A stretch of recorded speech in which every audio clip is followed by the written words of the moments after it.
Doc Loves the Kids, a local Kitsap County nonprofit organization established in 2015, whose mission is to provide activities, programs, and community support for at-risk youth. They put the U in community. Doc Loves the Kids.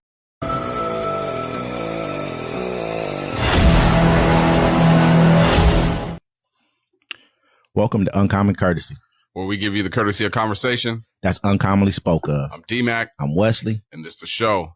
Hey, don't forget to like, comment, and share. Thanks, everybody, for viewing our show. Don't forget to catch us every Friday, 7 p.m. Pacific time, the Friday Fix, and Sunday, 1 p.m. Pacific time, Sunday Town Hall. We still trying to figure out the names. We're going to come up with it this week, and we'll have it for y'all before the end of this weekend. Remember, Friday, no politics, all fun. We just talking. We want you to come in, let your hair down, whatever you do. You know what I mean? Chill out. But on Sunday, we having our town hall. And on the town hall, it's all politics. We're going to talk about all the events of the week and whatever else you guys want to talk about. Come join in on our Sunday show. Yeah, we're going to take a couple topics, and I think we're going to focus on those and let people just speak on it. But breaking news, Hamas and Israel have reached a deal for a ceasefire in Gaza. The mediator said would take effect on Sunday and include a release of hostages held there during the 15-month of bloodshed that devastated the Palestinian enclave and inflamed the Middle East. The complex-phased accord outlined a 6-week initial ceasefire with a gradual withdrawal of Israel forces from the Gaza Strip, where tens of thousands have been killed. Hostages taken by the militia group Hamas, which control Gaza, would be freed in exchange for Palestinian prisoners held by Israel. At a news conference in Doha, Qatar, Prime Minister Sheikh Mohammed bin Al-Darban Al Thani said the ceasefire would take effect on Sunday. Keep going. Negotiators are working with Israel and Hamas on steps of implementing the deal, he said. Well, I mean, at least we're here now. Do you think that this had anything to do with Trump saying when he gets in office, this deal better be done, the hostages better be returned, or he's going to unleash hell on the Middle East? Nah. Go ahead. I don't think so. I'm going to tell you what I think, but go ahead, though. I don't think so. I think it was going to get done anyways. I think Joe Biden did it, and the Biden administration got it done. Because Donald Trump will just go in, he don't care about no ceasefire. He would just go kill everybody in Hamas. Because he's like I said, he's looking at Israel, looking at them expanding their territory, and he's like, watch me do it. Yeah, I mean, Joe Biden did come and say that, this is the exact deal that I offered earlier, but you didn't get it done earlier. That's how I feel about it. I mean, it just seems strange. Like they're going to wait till after y'all to the 11th hour, 12th hour, you want to call it 13th. I guess they call it 13th hour to get a deal like this done when it should have been done a long time ago. You guys like twiddled your thumbs in the Biden administration and didn't get this done, which led to Democrats losing. Part of the reason why the Democrats lost was because of this going on. It just, to me, it kind of rings that maybe Trump did have a little bit to do with it. Because, what's the sense of getting the deal done 2 days before the election? Well, inauguration, 2-3 days. Also did the backdoor deal where he told Netanyahu, he was like, yo, don't take no deal until I get in there. He did do that. That's true. That's factual. So that all makes sense as well, too. But will it stay? Will it stick? That's the whole thing. There's no reason why it shouldn't, because they're not like they're fighting anybody. You're not fighting anybody. You only lost like 5 or 6 or 7 troops, man. That's not a war. I'm sorry. Against Hamas. When they tried to go get, who else was they messing with? Was that Lebanon, Beirut? Was they going? I think they went into southern Lebanon. I know that. Yeah, they was getting handled.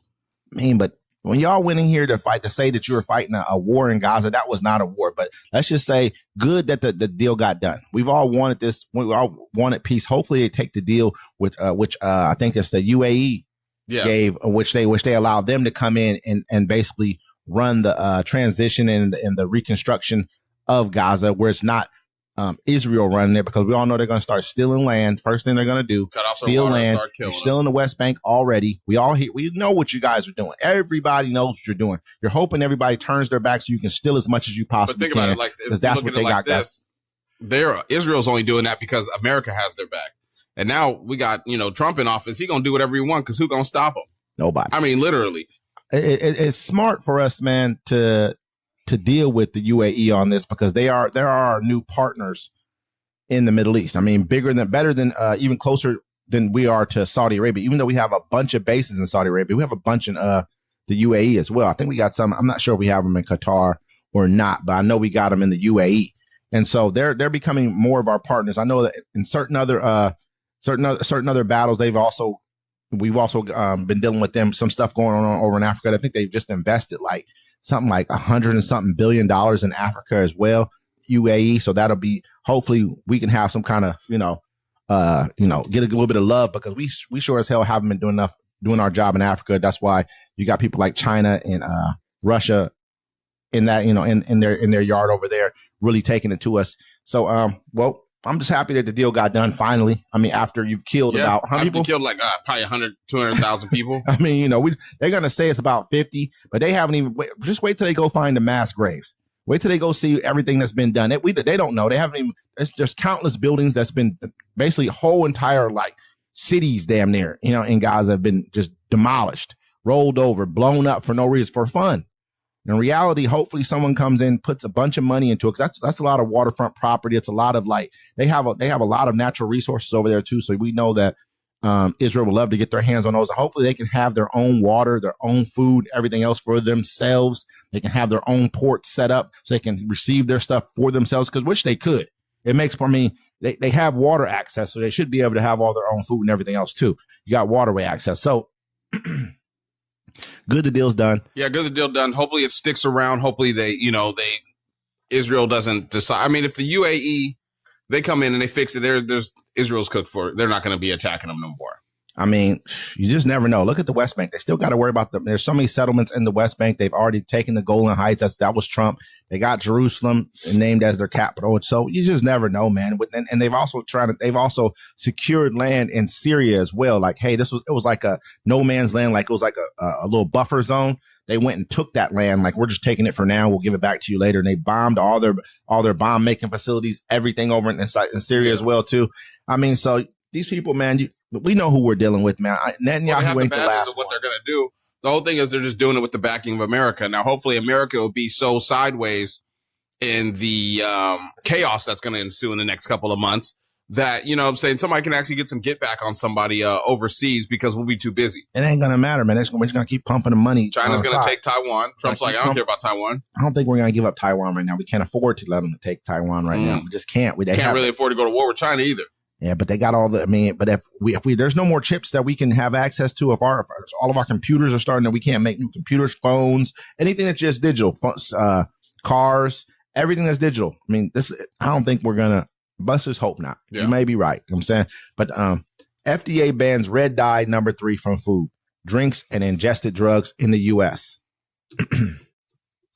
The U.S. Food and Drug Administration has banned the use of red dye number 3 in food, beverages, and ingested drugs, more than 30 years after scientists discovered links to the cancer in animals, the agency announced Wednesday.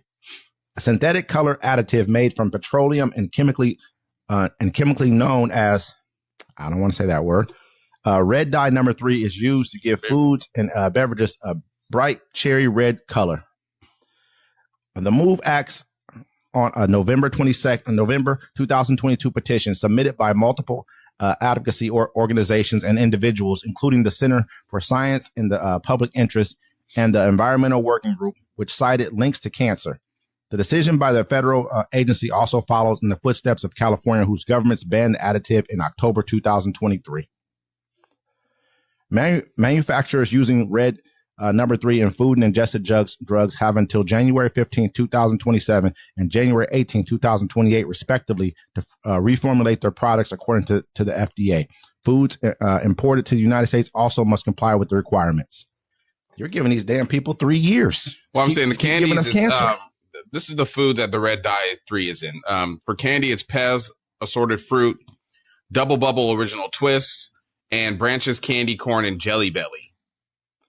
Baked goods is Little Bites, Party Cake mini muffins, Betty Crocker fruit by the foot, toaster pastries, and cookies with red icing or decorations. In dairy, it's strawberry flavored milk, some fruit cocktails, strawberry beverages, strawberry flavored Yoo-hoo, and some sodas and fruit drinks, and some cough syrup, gummy vitamins, and strawberry flavored Pediasure. Bet you everything that's fruit punch probably got it in there too. Yeah. I mean, cancer, man. They've been giving us cancer for a long time. This has been banned in other countries already. This is not the only stuff they've banned this year. The only reason they're doing this because RFK is coming in and he's like, yeah, I'm gonna ban all this stuff anyways. And so you see the FDA's like, you know what? We're gonna ban a whole bunch of stuff. They've been going ham on stuff they've been banning. Cali did it in 2023. So I ain't gonna give, but he hopefully he does come in and do something that's that he really like sets the tone for where our food health, the health of our food should be. Because that's the problem, man. We've been having this problem for a long time. We have high fructose corn syrup, which should not be in our drinks. I mean, you got what was that Blue 40? Get rid of all of it. That yellow 5, maybe it is, should whatever. Be natural. I mean, think about it. Like Fruit Loops aren't even supposed to be bright, bro. They just put all this dye in there to make them bright. Like they've been feeding us poison for years. And we're just eating it. And then we're wondering like we're always getting sick when we get older, or we're losing our minds because we're eating chemicals all damn day. All day. I think all these white girls got ass. And then you got to worry about no anomaly that you're putting on, like even like that's petroleum. They said it's made out of petroleum, man. You know what I mean? Like we're ingesting petroleum. Anything you put on your skin, we as black people, we put lotion on our skins every day. Imagine we got to make sure we're paying attention to that, man. What are we putting into us? The deodorant we wear, it's got aluminum in it. It's just killing us. You know what I mean? Like, so everything, think about all the food that, like, if you eat fish out to sea, it has microplastics in it. I wouldn't even be so mad about that. I think that's something that, we can either sift through, get rid of. That the ocean's our biggest farm we have in the entire world is the ocean, man. Yeah. There's no way we can get rid of stopping. If anything, we have to clean up the ocean and go from there. But as far as the food that we're processing for ourselves, you're going to do this on purpose anyways, knowing that and consistently letting it happen to us. It's just crazy to me. We should have been banded together and said, we want all this shit out of our food. And we're not giving you to these years to do it. You got a year. Get that shit off the shelves now, damn near. Yeah. What are you talking about? You going to feed me cancer to 2 or 3 years from now? But they also have to make it where it's like all natural stuff needs to be labeled all natural and cheaper. How do you do that? Except for if you produce more, you have to produce more. Think about somebody said, hey, let's use some petroleum to make these jelly beans red. Oh, they're going to love that. Mm-hmm. Let's use some petroleum to make your candy corn red. Oh, they're going to love that. Think about it. Strawberry fucking milk has petroleum in it. That's disgusting. I mean, I don't drink milk no way. Me neither. But any way it go, though, bro, you got to just look at it from a standpoint of what are they going to replace it with? It's not going to look the same. It's not going to taste the same. It's not going to have the same shelf life. But we got to start looking at shelf life. That's another thing, too. Like, why the hell have we got shit sitting around on shelves for years and years and years? Hey, man, I bought those little tomatoes you can get at the store. Mm-hmm. The little tiny ones, right? I was going to, I let a head of lettuce die in my fridge every month. Mm-hmm. You know what I'm saying? It's like a sacrifice. Anyways, little tomatoes, they was in there for like 3 months. They never went rotten. The little ones? The real ones? Yeah, the little ones never went rotten. They're the ones I got over at Fred Meyer. Never. And I looked, I was like, Z, remember when we bought these to my daughter? She was like, yeah, I do. She's like, they're not even bad. It's not even on the inside. That's crazy, bro. I mean, like I say, man, I don't get that. That's a tough one right there, especially with them being tomatoes. You know what? There's no way they shouldn't have been. You had them in the refrigerator. Yeah, they were in the fridge. I mean, but that takes a little bit longer. Nah, man, they should have just, they didn't, there was nothing on them. They didn't even like this. They were still firm. That's the crazy thing. Like, it was good. It was good. Hold on. Mali seizes 3 tons of gold from Canadian company Barrick amid dispute over share of revenue. Mali's military government has started seizing gold stocks of the Canadian mining company Barrick as part of a legal battle over the share of revenue owned by the West African state, according to an internal Barrick letter sent by the Associated Press. The letter from CEO Mark Bristow to the Malayan mining minister dated Monday says Barrick is awaiting official confirmation of the proper receipt by the Malayan Solidarity Bank, a government entity. The seizure follows a warning letter to Barrick earlier this month from Mali's senior investigating judge, Bukar Masal Diari, saying 3 tons of gold would be seized. On Monday, senior Barrick manager confirmed that 3 tons have been seized by the military government and placed in the capital, Bamako. The manager spoke on condition of anonymity because they were not authorized to speak publicly. I've been hearing that like I think they got like either 3 to 6 of their executives. They put them in jail from Barrick. They put some type of a warrant on the arrest warrant for the CEO of Barrick Gold. They 3 tons. I believe that's 3 tons of 3 gold. tons. Yeah, it varies depending on the price of gold. It varies from about $39 to $46 million. I mean, at the end of the day, 1 ton. They've been getting hit over the head for a long time for their mining operation. Not just them, all types of companies in the in Africa have been getting beat for their share of the revenue. This is what happened in Venezuela. They were getting beat for their share of the revenue for a long time. So was this the reason why Aramco, which is the state-run oil company of Saudi Arabia, it used to be America, Saudi, or something like that. The American Arabian oil company or something like that. That's what that Aramco first stood for. Then they end up shifting them out of there. Like, look, man, you guys are getting a little bit too much money off this. Y'all win. Yeah, you put the infrastructure in place for us. You helped us get to the point. You found the oil first and foremost for us. Thank you. And y'all got paid for it, but now y'all got to get up out of here. That's kind of like in Suquamish. They had this. They paid the tribe to build these houses. Mm-hmm. You know what I'm saying? They gave them like a couple $1,000s for the land or whatever. Anyways, it ended up selling the homes or whatever for, they made a couple $1 million off it. Mm-hmm. Well, the lease was up, and the tribe was like, "Well, we're about to take our land back." And the people were like, "Well, what are you going to do with our homes?" They're like, "Well, they're our homes now. They're on our land." And people were talking about burning their houses down. I think they figured it out, but it's the same thing. It's like people get over you. They may have got over on your ancestors, but you're a little smarter these days. So good for them. I mean, exactly. It's going on all throughout Africa. Like, what I'm saying? Like, we got another one right here. South Africa accused of horrific crackdown, like 78 corpses pulled from illegal mine. Mm. At least 78 dead bodies have been pulled from an illegal gold mine in South Africa, where police cut off food, water, and supplies for months in what trade unions called a horrific crackdown on desperate people trying to eke out a living. A total of 246 survivors, some of them emaciated and disoriented, have been brought to the surface and immediately arrested for illegal mining and immigration since a court-ordered rescue operation began on Monday. Volunteers who went down to the mine located 2 kilometers, 1.5 miles underground near Stilfontein, southwest of Johannesburg today, told police on Wednesday they could not see anyone left in the tunnels. A police spokesperson told reporters at the site. Rescuers would keep working on Thursday to make sure all bodies and survivors have been recovered, the spokesperson said. Earlier, there were fears dozens or even hundreds more men could still be trapped. Mm. I mean, they're saying they're basically trying to get some money out of their own land. This is their own places of living. This is their own homeland. They're broke over there. I think 5% of the people who live there are probably maybe 5 to 10% are what they call Afrikaners, which is like the white Africans or something like that. You know what I mean? Africanus was the name of the guy that conquered. He was a Roman. He conquered Africa, and that's what they named the continent after him. Because before Africa was known as I get what you're saying. I remember that as well. But the point of it is, Ethiopia. The point of it is, man, is that at the end of the day, if they're having to steal and figure out a way to get paid, and all the mining companies are mostly owned by white people, is a problem. I know they'd be like, "Oh, we're from Africa." No, you went down there and you colonized it. You're not really from there. You stole the land, and you're controlling shit still. Yeah, it's like Elon Musk. I don't know why y'all over here trusting the African to come over here and run y'all country, but I mean, especially in South Africa. Yeah, especially apartheid South Africa. They ain't got no mercy. Yep. Even though they did stick up for Gaza. I'll give them that.